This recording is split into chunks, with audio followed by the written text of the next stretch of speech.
Thanks so much for checking out the channel. Today we are going through Soul Exchange number 5. It just kind of randomly showed up. I thought this was coming later in the month, but no fear, we got the content for you. Do me a favor, go ahead and subscribe to the channel. Let me know in the comments which character you think that they are going to come out with next. Let me know which character you want to see in the next Soul Exchange, and if that character shows up in the next Soul Exchange, I've got a special little gift. So make sure you leave a comment below on what character you're predicting will be in the next Soul Exchange. So through this, if you haven't seen this before, I have gone and I've kind of separated it into different categories. The first category is don't do. These are the characters, just don't even consider doing them. The next ones are solid characters to go ahead and do. And the next is niche. So these characters are niche specific. And then the last category, which is most versatile. These are most versatile. Wow. Most versatile. These are the characters that I would say probably give you the highest chances for you to go ahead and pick and not feel bad about. So running up on this list right off the bat, we have Anchor Cove. This is a character that I feel has some pretty cool ideas about it, goes and flips and changes the board around, but it's too randomized. It's not good on defense. It's kind of counterintuitive on offense as well too, because it's so unpredictable where the damage is. I have the character. I can't ever justify leveling up to 80. I don't really recommend the character. Next up on the list, which we saw a lot of these in here, is going to be the 2022 family and the 2021 family hero of the month. So I wouldn't recommend doing these. The biggest reason why I don't recommend a lot of these is because they are most potential to show up in the faded summons. So on this list, first off is our Phineas. Gosh, you're gonna butcher me. You're gonna kill me for this. But character, it's pretty cool because it's got a lot of dodging involved and everything like that. But unfortunately, the damage is not that much. It can go up quite a bit, but I think that there are better characters you can pick. So not a bad character, but just I wouldn't recommend doing it. Next up, oddly enough, on this list is going to be Quartz. This might be a little bit controversial, but the reason why I don't recommend doing this character, unless you need it for like a ninja's defense or an all ninjas something, that's the only reason. In terms of the ability, it's just better to just pick Costume Regard, because he is just infinitely better. So especially with coming up, we have new limit breakers probably coming up to make it so they're expanded even more, get more life and everything like that. But a level 75 Costume Regard is better than Quartz in my opinion. And next up on the list, we have what I call, next up on the list is going to be Tahir. This character, again, another one of those hero of the months that I wouldn't really recommend doing. Deals damage. It does have some kind of cool effects to where you can potentially add extra damage if they have some status ailments, but a lot of times not really the case. So just an overall okay hero. Next up, we have what are called the solid heroes. These are characters that you can definitely pick. There's no bad parts in picking them.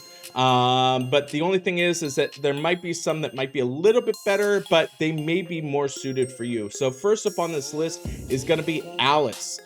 She deals a substantial amount of damage at fast speed, and then she also sets it up so they have target down for the 3 turns. I really like Alice. Alice was really good, especially considering the fact that she also has the rogue abilities.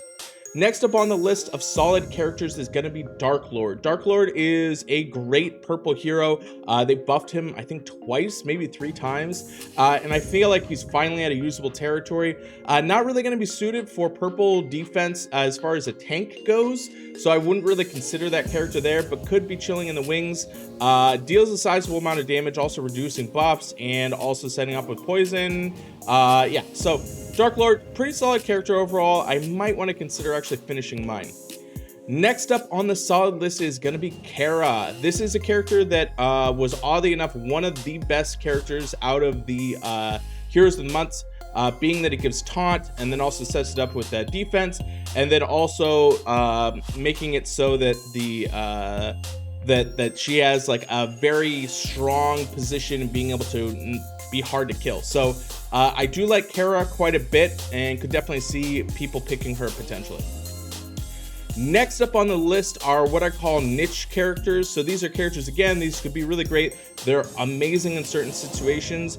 And the first one on this list is going to be the Hatter. I love this character. Again, another character they've buffed a couple of times, being that he deals 400% damage. And then he also sets it up so it steals all dispellable buffs. So it's every single dispellable buff only, even though his damage is only going to be target and minor damage to the enemies, it's going to be stealing all buffs. So this can definitely change the tide for sure. I do like using the Hatter quite a bit.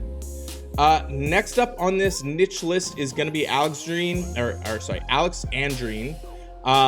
A character, the only reason why she's in the niche, I probably wouldn't pick her, but I would pick her if you don't have Jot. So this is a character that you can use against Titans. Very, very good to be able to manipulate the ice shields against the fire Titans and setting up for a high critical chance. You can't use her and Jot together, so just keep that in mind.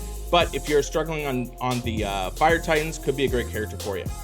Next up on the list for niche characters is going to be Grace, a character that is going to make it so they can't use taunt. So obviously, if there's a situation where taunt gets too ridiculous, being able to use Grace and have this character to make it so they can't use taunt in general, it's going to be for 3 turns, and not to mention she's at fast speed, so I do like the character quite a bit. And then in the niche characters is going to be Guinevere, the queen. She used to be the best character in all of the defenses, super annoying. I don't know if you remember that. Let me know in the comments if you remember the annoying times of facing infinite Guineveres. It was the character to chase. I hope they buff her and maybe she makes a comeback. Let me know. What do you guys think? And then the next character on the niche characters is going to be Queen of Hearts. Another situation to where if you don't have any taunt characters, I think taunt is an incredible ability against a lot of like rush wars. I think you should have at least a few of these, and it is helpful to have them in multiple colors, so that way in rush wars you don't have your whole team getting annihilated. So I use like Krampus all the time to be able to set up taunt, so once they have everything go off, then it gives me a chance to have all my other characters go out.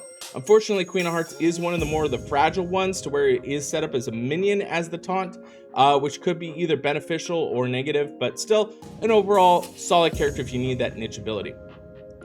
Next up is going to be what I consider the most versatile characters. These are characters that if you pick these characters, you're definitely probably going to use them. They're going to be beneficial to your team, going to be all around, could potentially be on defense, offense, just create great characters overall, and probably where I'd recommend you spending your efforts on this.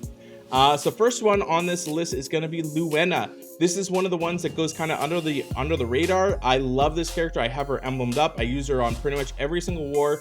Being that she's at fast speed, she sets it up so you can use like Marjana to give the elemental defense a down in red, use Luena, and you deal a whole bunch of damage. She's dealing 260% damage at fast speed, and not to mention, this is also going to be blocking the talent skills for 6 turns. So a lot of times people forget about that, how annoying it is to have a fighter revive, or how annoying it is to have a cleric go ahead and make it so it doesn't go through, or the dodge from a rogue. There's a lot of situations to where making it so it blocks the special skills is essential and really important, and for 6 turns it's a super long time. I love using Luena. She's great in all different capabilities, so if you're lacking in red, definitely recommend her.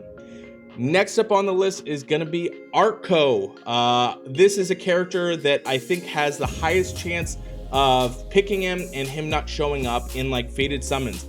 Being that he's a gargoyle, very, very kind of particular, a newer event, probably not going to be showing up in the Fated Summons, which I will mention, guys, right now currently in all of the soul exchanges, we've had 3 of the blue characters. It's been Bila, Skadi, and also Ariel that have ran through the soul exchange, but now have been in Fated Summons. So I think this is another reason why blue is a potential to where blue characters are probably not going to be showing up in Fated Summons. So that is something to consider, that some of these characters might just be available in the next Fated Summons because we have seen it happen. But Arco is probably a character that won't show up, a little bit harder to go ahead and obtain.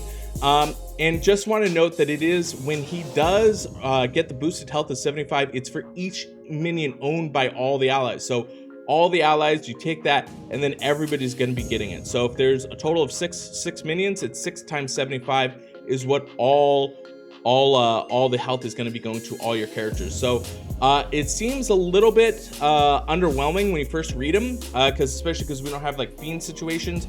But it is a whole bunch of healing that you're going to be getting.